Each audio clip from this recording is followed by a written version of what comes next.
chance again, and Sunderland have scored.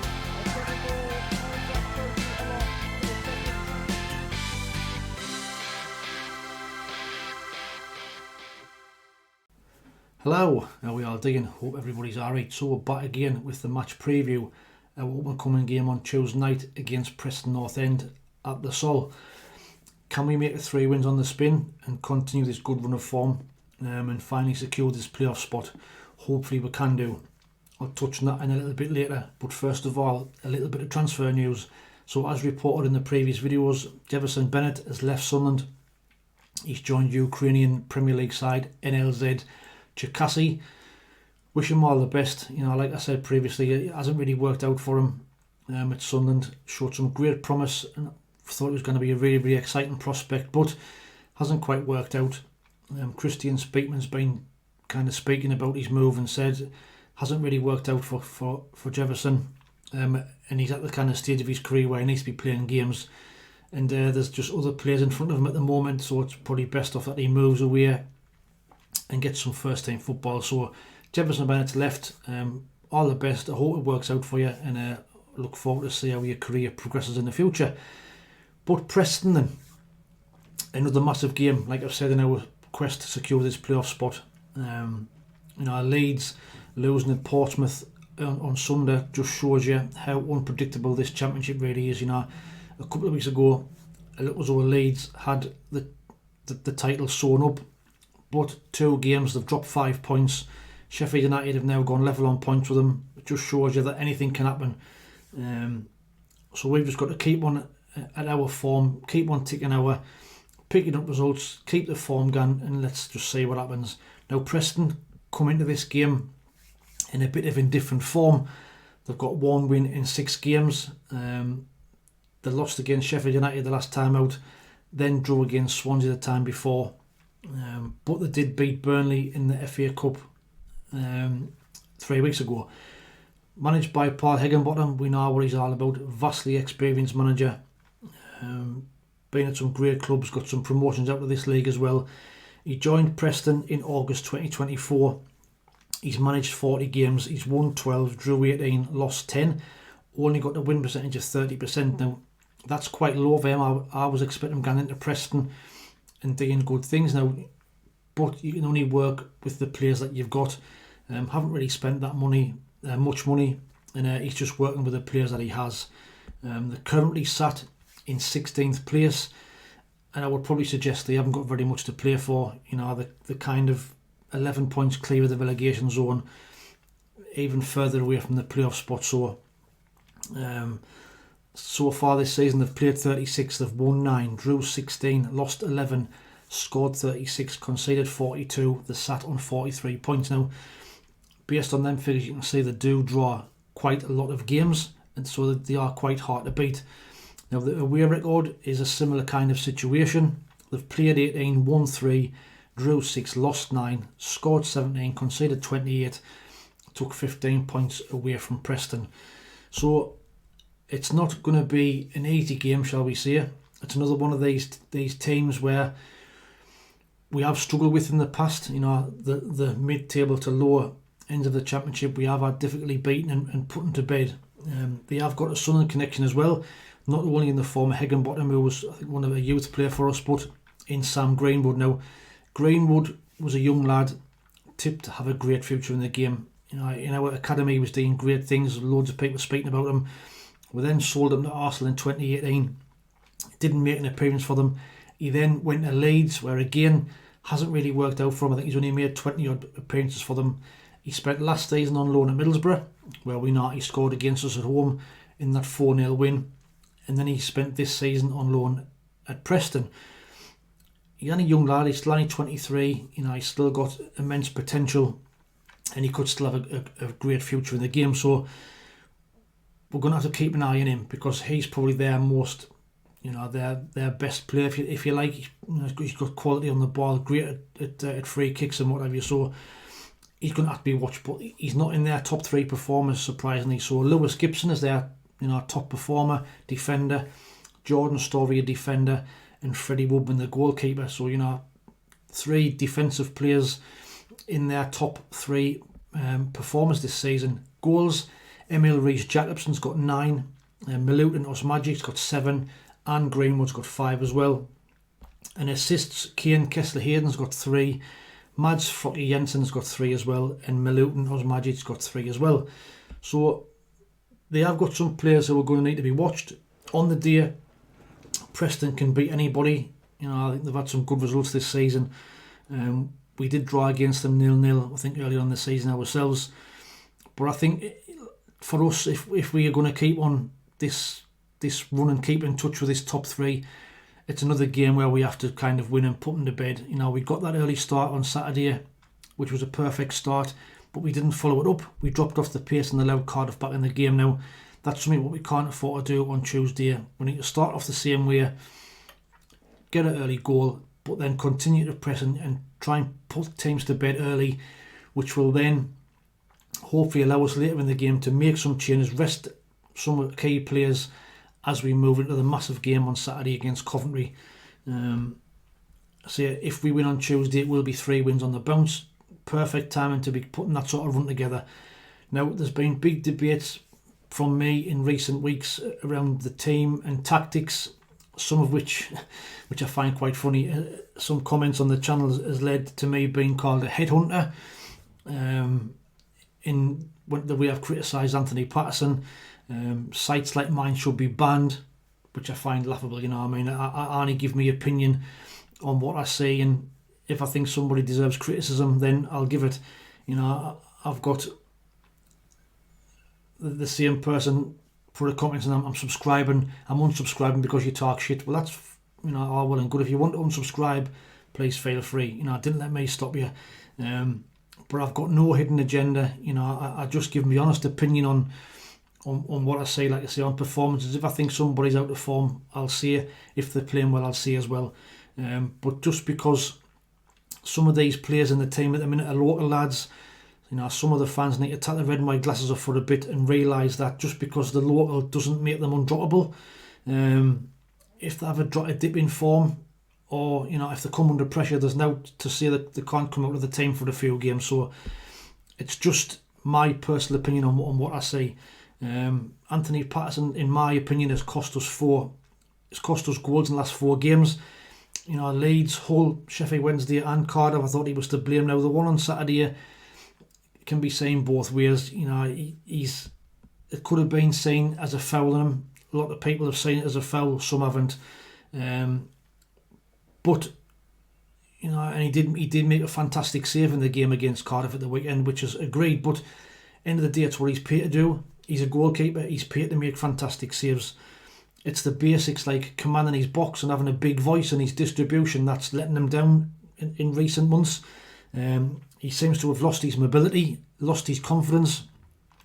Now, I'm not saying he's a terrible goalkeeper. He's still young. He is still developing, and hence the reason, more importantly, to take him out of the limelight for a few games. Now, people are saying that Moore is not a good goalkeeper, but when he came in last time, he didn't let anybody down. And I just think a spell out of the team for a couple of games might do Patterson a world of good. Now, even Regis Le Bris commented after the game on Saturday. So if he can see it, there is something in it. Everybody claiming to be a foul on Saturday. Me personally, I didn't think it was. I just thought he was too slow at getting at the ball. But Regis Le Bris said after the game, the culture in England is different. In France, I think the referee would whistle. It wasn't the case here, and we are not surprised. For me, what we can control is the way Pato manages the situation, and he will have to learn from the experience. So that, to me, says Regis Le Bris kind of sees Anthony Patterson at fault a little bit for that goal on Saturday. Also, we'll have to deal with the prospect of Patrick Roberts being unavailable on Tuesday. He did go off injured on Saturday. Didn't look too bad because he walked off and didn't look to be limping, but he might not play. The game might come too soon on Tuesday. Now, we did miss him when he went off on Saturday, but that's partially because I think Regis Le Bris made the wrong substitution. I wouldn't have brought Chris Rigg on. I would have brought Isidore on and moved Mayenda to the right, and I would have done it that way. I just think we lost all that attacking threat on the right hand side. No disrespect to Chris Rigg, he's not a right winger. Also, Job has looked a shadow of his former self in recent games, terrified to put a tackle in case of getting this yellow card. Tuesday's game is the last game before all the yellow cards get squashed. That's the 37 game threshold. So based on that and all what I've just said there, this is the team that I would pick on Tuesday. Now I have got my tin hat on ready for the abuse and for the people disagreeing, but this is the team I would play. I'd have Simon Moore in goal. I'd have a back four of Trey Hume, Chris Mepham, Luke O'Neill, Dennis Serkin. I'd have in midfield, I'd have Dan Neil and Alan Brown. 3 players in front of that, I'd have Eliza Mienda on the right, Milan Alexic in the middle, and Romain Mundle on the left, with Wilson Isidore coming back in up front. Now I just think that lineup, to get Mienda and Isidore both in the team is essential. I think I think that we look so much better on Saturday when the two of them were on the pitch. That's how we got the winning goal when they were both on the pitch, and I just think that they give us so many different options. The pace of Mienda and Isidore, they both kind of play well together. Alexic and I's not played much football lately, but when he has played, I've kind of liked to look at him. I just think he'd be a great addition, and just to give Job a little bit of a spell and get this game out of the way and get them booted and squashed. He can come in again against Coventry fresh and ready to go. But let me know what your thoughts are in the comments below. What would your team be? Will Le Bris keep the same team? We've kept the same team now for 2 games unchanged. If Roberts is fit, he'll keep his place. But what's your thoughts on Serkin coming back in for Helder, dropping Job, or again 2 up front? Now, score predictions. Now, if we can start the game the same way we did against Cardiff, the first 20 minutes were brilliant, getting back to that high press, high energy football that we saw at the start of the season. But like I say, we let them back in it. We can't afford to do that against Preston. If we get the early goal, gun at them, keep the press on, put the game to bed before half time, and then we can start resting players with half an hour to go, and then I'll say keep players for Coventry. So based on that, I'm going to go for 3 wins on the spin. I'm going to go for Sunderland 3, Preston 1, for us to get 3 on the bounce and keep up in touch with them top 3. Now, other games during the week. So Burnley host West Brom, Sheffield United host Bristol City, Leeds host Millwall, and Coventry go to Derby. Now, them games you would expect Burnley, Sheffield and Leeds all to win, but as I mentioned at the start of the video, Portsmouth beating Leeds at the weekend has massively opened that top 2 spot up. Sheffield United and Burnley must be rubbing their hands together looking at that. You remember this time last season, Leeds did the same again. The arses fell out and they bottled it, and they ended up finishing in the playoffs. So we'll have to see how these games pan out during the week. I think the Leeds game is a big one for them, because they have to try and stop this mini poor run of form ASAP. The longer it goes on, then the more nervous they'll get. Millwall won there, I think, earlier in the season, the FA Cup, so they'll be wanting to put that right as well. Burnley, tough game against West Brom. West Brom went to Leeds 2 weeks ago and got a draw, so they'll be hoping they can get some kind of similar result. Bristol City are a team on the day who can beat anybody. We know that. Let's hope that they can just get to Sheffield and get a result. Ideally, if Burnley and Sheffield can draw, we win, we'll get another 2 points on them. So we'll have to wait and see. Coventry, they go to Derby. Coventry absolutely flying at the minute. Frank Lampard's done an absolutely tremendous job. So that the game against them on Saturday is going to be an absolute massive game, depending on how results go during the week, of course. The league table looks like this. So Leeds, the top, played 36, 76 points, a goal difference of 49. Sheffield United played 36, 76 points as well, but a goal difference of plus 24. Burnley, 2 points behind, 74 points, 39 plus goal difference. We are in 4th, 36 games, 68 points, goal difference of plus 21. You then got Coventry on 36 games, 56 points. West Brom on 36 games, 55 points. So, the league is getting a little bit more congested, a little bit more, closer together. And if we can just keep this run going, hopefully the top 3 can slip up another couple of times. Looking at this, the next 5 games for the top 4. So Leeds have got Millwall, QPR, Swansea, Luton and Borough. Sheffield United have got Bristol City, Sheffield Wednesday, Coventry, Oxford and Millwall. Burnley, West Brom, Swansea, Bristol City, Coventry and Derby. and we've got Preston, Coventry, Millwall, West Brom and Norwich. Now Sheffield United have got a tough set of games coming up in my eyes. They're going to Sheffield Wednesday. Now when our Sheffield Wednesday are not playing well, they're out of form, but it's a derby and anything can happen. Coventry are flying, they can go in there and get a result. Oxford are not an easy team to beat either.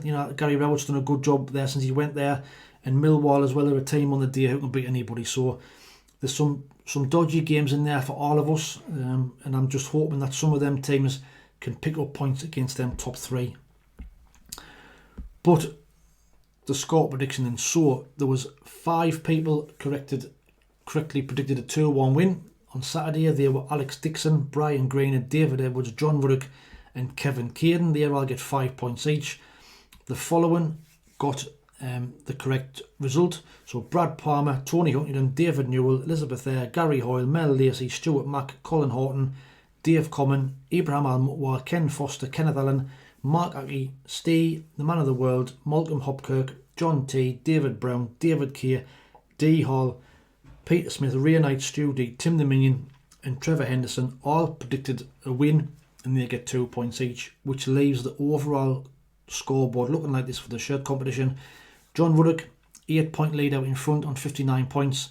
Mel Lacey and Peter Smith are on second, 51 points. Ray Knight's in third, 50. Alex Dixon's in fourth for 46. Kenneth Allen, Tim the Minion on 45. 6th place goes to David Edwards on 43. Chris Carter-Jackson, John T on 42 in 7th. 8th is Brian Greener, Stuart Mack on 39. 9th is D Hall, Ibrahim Al-Mutwa, Gary Hoyle on 36. And 10th is Colin Horton, David Newell and Elizabeth Eyre, all on 35. So, like I say, we're down to the last 10 games now. So get your score predictions in the comments below. Try and get up that leaderboard. See if you can catch John. He's got an 8-point lead. Might be tough to come back. Is he the leads of the shirt competition? We'll have to wait and see. Now, if you don't mind, please like, share and subscribe. Be greatly appreciated. Currently sat on 3,684. Trying to get to 4,000 before the end of the season. Might be a tough ask now. I think we're going to struggle to get that. But if you can, if you're new or a returning viewer and you haven't subscribed, hit that little black button now. It'll cost you now. It's free. And we'll see how many we can get before the end of the season. But all your help and all your support is greatly appreciated. Watch out for the match review coming out after the game on Tuesday, where I'll also be doing a match preview of the game against Coventry on Saturday. So I might do 2 videos in one, or I might do 2 quick separate ones. But I'll let you know after the Preston review. Thanks for watching. Take it easy. Stay safe. Have a great week, and we'll speak soon. Ta-ra.